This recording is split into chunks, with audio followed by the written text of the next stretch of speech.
வாங்க sweet corn பாயாசம் 5 நிமிஷத்தில் செய்வது எப்படின்னு பார்க்கலாம். அதுக்கு தேவையான பொருட்கள் ஸ்வீட் கார்ன், பால், வெல்லம், பாதாம், முந்திரி, ஏலக்காய். வாங்க வீடியோக்குள்ளே போகலாம். முதல்ல ஸ்டவ் ஆன் பண்ணிக்கோங்க. ஸ்டவ் ஆன் பண்ணி குக்கரை இடத்துல வச்சிடலாம். தேவையான தண்ணி ஊற்றிக்கலாம். நான் வாங்கி வச்ச ஸ்வீட் கார்னை எடுத்து அதில் வச்சிடுறேன். குக்கர் மூடியை போட்டு மூடிடுறேன். ஒரு 4 விசில் விட்டுக்கலாம். பாருங்க வெந்துருச்சு. வெந்த கானை உதுத்து எடுத்துக்கிறேன். ஒரு 3/4 பாகத்தை எடுத்து அரைச்சி எடுத்துட்டு வந்துடலாம்.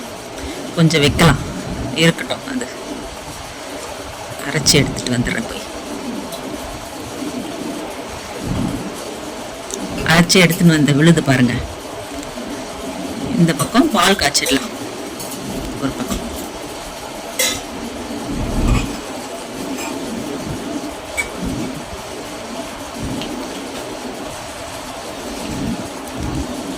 பால் காய்ச்சியாச்சு. பால் நல்லா கொதிக்கட்டும். பால் கொதிச்ச உடனே இந்த அரைச்ச விழுது இருக்கு இல்லையா, அதை கலந்துடலாம். அந்த பாலில் அரைச்ச விழுது எடுத்து நான் கலந்துட்டேன்.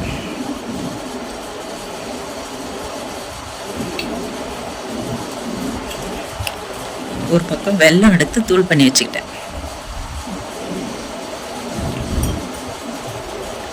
தூள் பண்ண வெல்லத்தை எடுத்து இதில் போட்டலாம், பாயசத்தில் போட்டலாம்.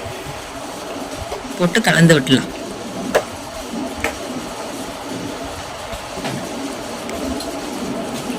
போட்டு கலந்து விட்டலாம். இந்த மீதி வச்சிருந்தோம் பார்த்தீங்களா, கான் உதுத்து வச்ச கான், அதையும் அதில் போட்டு போட்டலாம்.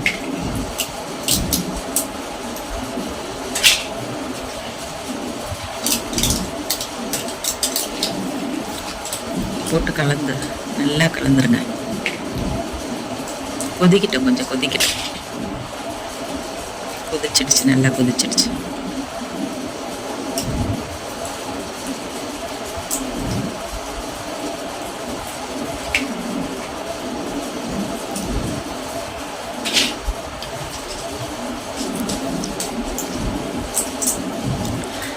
கொதிச்ச பாயசத்தை எடுத்து ஒரு பக்கம் வச்சுட்டேன்.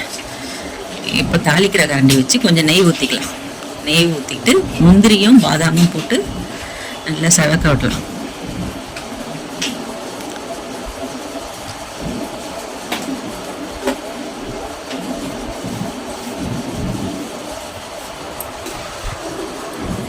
அங்கே நல்லா செவந்துடுச்சு பாருங்க முந்திரி. செவந்த முந்திரியும் பாதாமும் எடுத்து ஸ்டவ் ஆஃப் பண்ணிட்டு இதில் பாயசத்தில் போட்டுறேன்.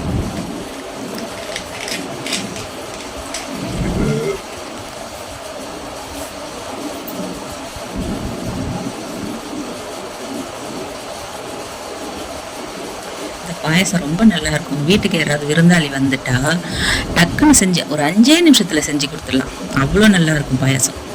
ஏலக்காய் தூவிடுங்க மிளகா. வாங்க பவுலில் ஊற்றி கட்டுறேன்.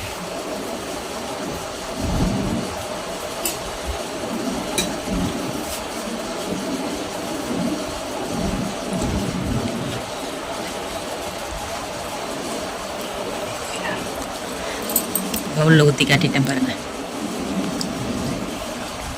இதை நீங்களும் ட்ரை பண்ணி பாருங்க. அது எப்படி வந்ததுன்னு மறக்காம கமெண்ட்ல சொல்லுங்க. லைக் பண்ணுங்க, ஷேர் பண்ணுங்க, அந்த சிவப்பு பட்டனை அழுத்தி விட்டுருங்க. அதுக்கப்புறம் நான் போடுற வீடியோவை மறக்காம நீங்க பார்க்கணும். என்னோட சேனலுக்கு ஆதரவு கொடுங்க. நன்றி, வணக்கம்.